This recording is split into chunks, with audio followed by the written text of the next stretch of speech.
Hi, it's Jerry with I Love RV Life. If you've ever had the challenge of managing the power coming into your RV using a generator, especially on those hot days when you need an air conditioner and it just won't work, and you're told you need to put a soft start on your air conditioner, I've got good news. Active Control has created one built inside a power cable. Oh, I can't wait to try this out.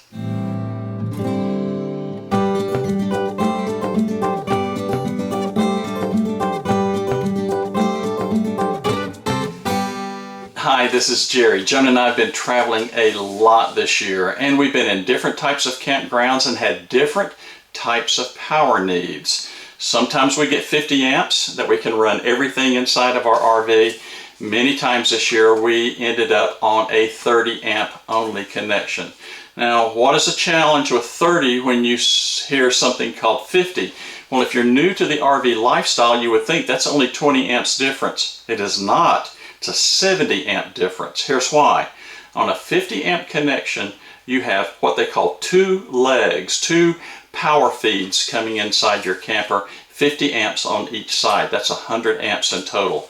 When you're on a 30 amp connection, you only have 30. So even if you're on a smaller camper that only requires 30 amps of power, you can run into some challenges, especially on those hot summer months. Why? Well, let's talk about it in a second. You might be watching a TV, you might have various electronic devices running, and now you need that ever important air conditioner to come on, and that air conditioner might draw 10, maybe 13, 14 amps. That doesn't sound like much, but here's the problem with an air conditioner. When that air conditioner compressor kicks on, it can add, depending on the model, 5, 8, 10 amps of surge for 2 or 3 seconds before it levels back off to, let's say it's 10 to 15 amps, whatever you may be drawing. So if you're looking at this from a worst case perspective, you might see a 24, 25 amp surge of power for 2 to 3 seconds. Somebody is cooking, running a microwave. Somebody's upstairs drying their hair with a 1200 watt hair dryer. Any of those types of things that might be going on. And on that 30 amp connection, bang, you'll either trip the breaker, or even if you're on a generator, that generator will just go into overload protection and completely shut off. Now, what you'll hear a lot from the RV community is, this is easy to fix, and it is. All you need to do is put something called a soft start unit on your air conditioner, and they work beautifully. But there's wiring that has to be done. If you're not comfortable with doing something like that and fearful that you might damage your air conditioner, which you can do if you wire it wrong, you have to then have a professional take this expensive device and then pay the labor to have that added. Here's the good news. A company called Active Control has created this. This is called an ActiveStart device. Inside this is a soft start device built into the power cord. I think this is the coolest thing and one of the greatest ideas that I've seen in our 8 years, almost 9 years of RV travel. It plugs into a standard 30 amp connection. We're going to be connecting this to our 50 amp camp RV here. We'll be putting an adapter to allow us to do that. It is Bluetooth controlled. We have a Bluetooth app that we're going to be showing you how to set this unit up. It is super, super easy. Easy to set up, very, very secure. And you say, well, this thing probably, has a large dollar amount to it. How do I protect it? They even put things like locking rings on top of it. This is just absolutely the most brilliant idea that I have seen in a very, very long time. Pretty excited about it. Well, added to this, sometimes people might go, let's say, to a location to where they can't get this type of a 30 amp connector. They're using something like a standard 110, 115 volt connection to get 20 amps of power. You see this on like your 2000 or 2200 watt generators. I'm smiling about this because these ActiveStarts are just absolutely incredible that you can run an air conditioner off something small like that. Or Here's the other challenge. You're visiting a friend's house, for a couple days, or a relative, and they're going to let you connect to the side of the house. You're going to need that air conditioner in the summer. How can I run it? Well, they also provide, you can acquire this through the company as well, this 115 volt connector to a 30 amp, that marries directly, into this device here. And we're told you can run an air conditioner off of a household circuit, one of these. We are going to try it, and we'll see what the results are going to be. All right, so here's what we're getting ready to do. Let me share with you just a couple things about this unit before we start testing it. I'm so excited about this. And just to see all the built-in features that you have in this unit, this is more than just a soft start unit. There's also a wide variety of capabilities in this unit to help you protect the electronics inside your RV when you're pulled in somewhere. Look, I'm going to put up a chart here and look at what this unit's capable of doing. In addition to surge protection, the ActiveStart monitors overload protection. This is really important. Even though you may be on a 30 amp breaker, not all 30 amp breakers are the same, and they may not trip on a high demand. Can create heat, can even create fires, can create damage to the circuitry. This unit will turn off at 32 amps. Equally important is under voltage protection, and Joan and I have experienced this a number of times in our travel. And when you have low voltage, this can damage a residential refrigerator, and even more important, it can burn out the compressor on your air conditioner. If the voltage drops below 102 volts, the unit will shut off. Overvolt protection, another very important capability. Again, you can run into some weird conditions in a campground, and if you get high voltage, again, you can burn up all the electronics inside your RV, and at 140 volts, this unit will shut off and not allow any more power to come through. Equally important, over and under frequency protection. In the United States, we use 60 hertz, sometimes referred to that as 60 cycles. And this device continuously monitors the incoming frequency, and if that frequency goes above or below the desired range, the output from this unit will shut off to prevent you from damaging any of the electronics inside your RV.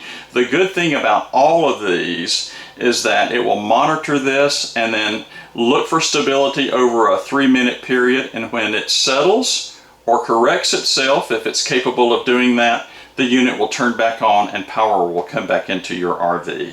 Now we have to manage this specific unit, and it's simple. Active Control provides us with a free app. They give you a QR code that you can scan, or you can just go out to the Apple App Store. You can go to your Google Play Store, depending on whether you've got an Android or an Apple device. Download it, and once it's downloaded, the back of the unit here has a device and a key number. And that gives you a secure, unique connection from your app to this device, and it's unique to you to be able to run this unit and be able to monitor the power. Now, here's the good thing about this unit. First time you're using it, what I would suggest you do is turn off and then turn on one at a time a TV, your residential refrigerator, a hair dryer, other types of devices that you may be using inside your camper. Yes, and an air conditioner, one at a time, and see what the power demands are. This will allow you to create a power budget. It's not something you have to do. I just think that it's very, very handy that you do so.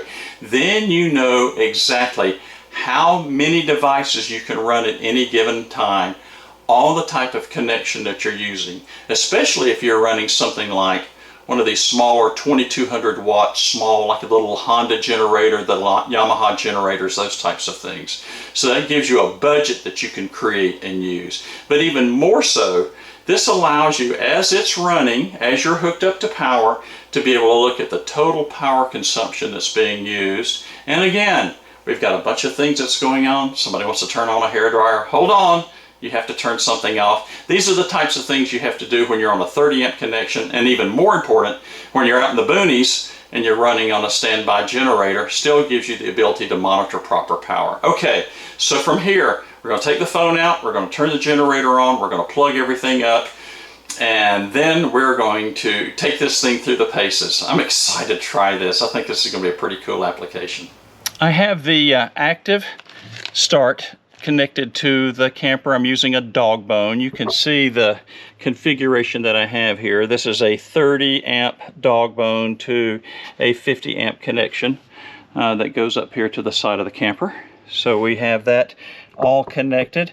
Now, one of the other devices that you will see that I have on here is this plug that is provided. You can acquire this from Active Control as well.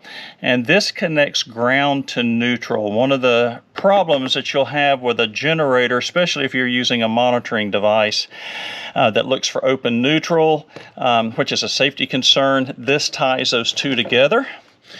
And that gives you and that eliminates that open neutral problem that you can have, and will allow the unit to work properly. So we're going to go ahead and start this up. It's going to be a little bit noisy. We're going to configure the phone quickly, and then once we have that set up with the ActiveStart that's here, then we'll go inside and start putting this through the paces.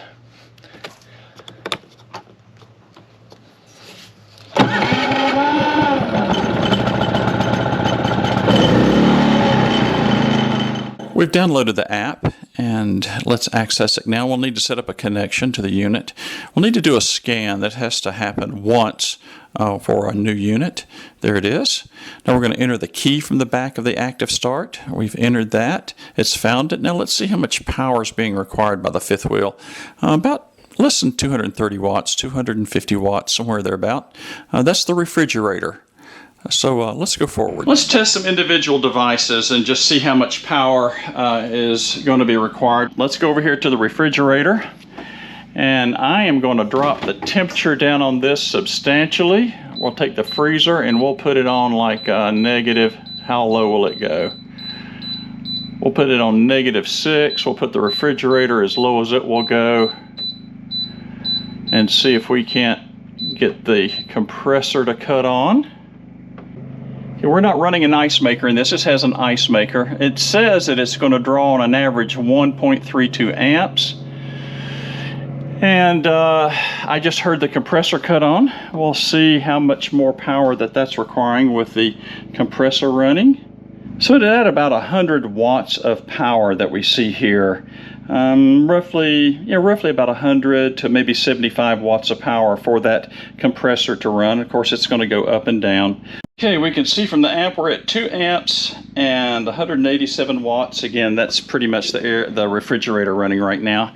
It is hot. It's 81 degrees inside this camper right now, and humid as all get out. We're going to put this air conditioner on cool, high, auto.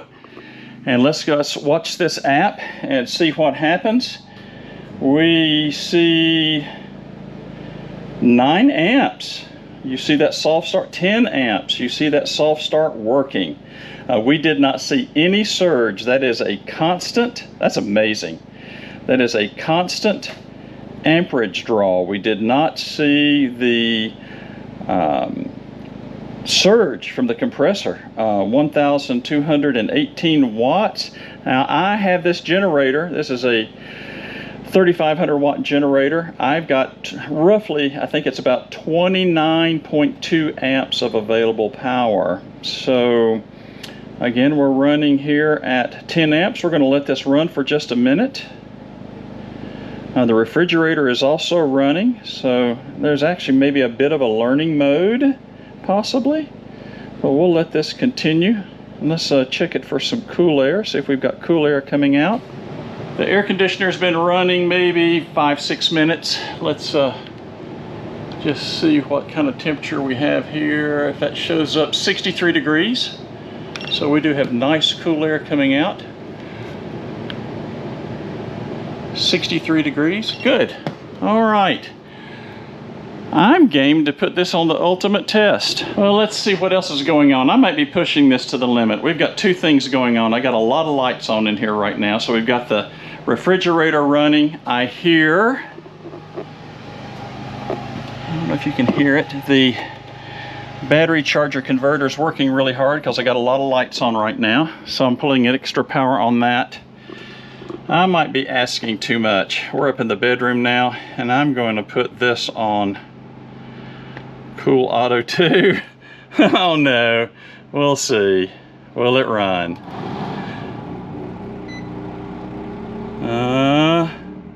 No, it will not. It shut off. All right, I was asking too much of it. I was afraid of that. I was afraid.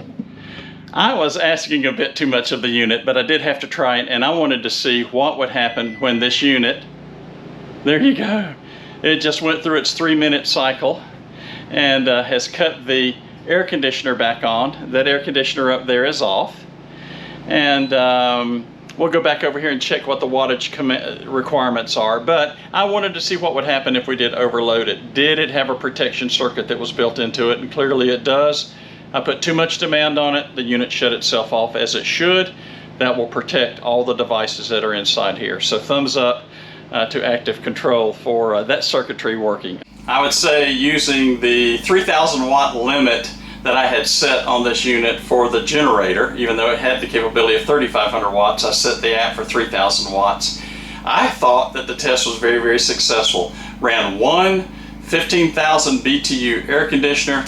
The residential refrigerator was running, as was the battery converter that was cutting off and on, because I got all the lights on here inside the RV. It's cycling off and on. So that's a typical application for us. That's the way that it would normally operate.